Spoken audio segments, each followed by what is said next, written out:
কাঁকড়াগুলো swimming পুলে ঢেলে দেই। ওই আন্টিটা আসে অর্ধনগ্ন হয়ে এই সুইমিং পুলে গোসল করতে। আজকে তো মজা বুঝবে। ওরে বাবারে, এই কাজটা কে করেছে? ও বুঝেছি, টমি তুই করেছিস। দাঁড়া, আজ তোর তো 12টা বাজাবো। যাই সুইমিং পুলে। এখন আমি এই সুইচটা অন করে দিই, তোকে একদম সুইমিং পুলে ট্যাঙ্কিতে পাঠিয়ে দিব। আরে আমি তো একদম ট্যাঙ্কিতে চলে এসেছি, নোংরা পানি খেয়ে বমি হচ্ছে। তার আগে বন্ধুরা কি, আরে টমির চিৎকার শোনা যাচ্ছে। ও বোধহয় ট্যাঙ্কির ভেতরে চলে গিয়েছে। টমি তুই চিন্তা করিস না, এদের তোর বাবা চলে এসেছি আমি। বাবা তাড়াতাড়ি আমাকে বাঁচাও। হ্যাঁ হ্যাঁ, আগে এই সাহায্য করে নেই তিমিটা। টমি চল, এবার আমরা উপরে চলে যাই। আমরা এখন নিরাপদ। এই তো আমরা এখন এই তিমিটাকে ঝলসে খাবো। কি মজা, কি মজা। দাদু দাঁড়ান দাঁড়ান, আপনার কাছে ওই ফলের খাবারগুলো কিনতে চাই, পালিয়ে যাবেন না। আরে যা, লোকটা তো পালিয়ে গেল। ভাই চলো, আমরা নিজেরাই এগুলো বানাবো। বোন দেখো, আমি অনেকগুলো আপেল পেরেছি, এগুলো তুমি ভরে নাও। এবার আমরা এখান থেকে কিছু স্ট্রবেরি তুলবো।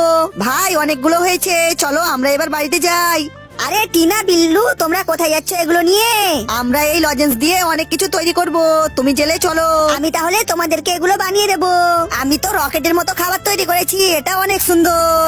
এই তো আমি ময়ূরের খাবার তৈরি করেছি, এটা দেখতে অনেক সুন্দর। আর দেখো আমারটাও কম না, আমারটাও অনেক সুন্দর।